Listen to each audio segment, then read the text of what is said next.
Kubor nagaslem jong unongsan Hima.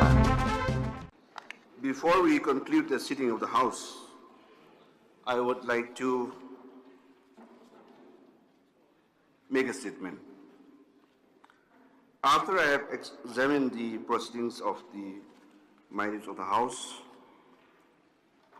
that the Minister in charge power has expressed regret and did not mean to disrespect the other honourable member from Umroi. And the word homework is not unparliamentary in nature. I would rather give my ruling in the advisory in nature.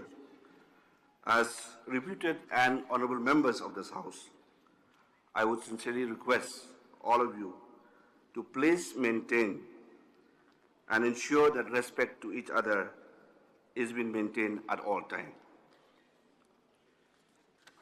Second one on the Rule 305.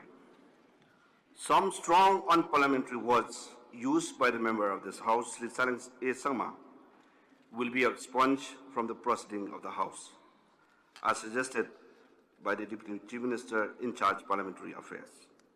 Therefore, my appeal to all the members to maintain the decorum of this House. As there is no further business before the House for the day, the House stands adjourned till 10 a.m. on Thursday, the 12th of November, 2020.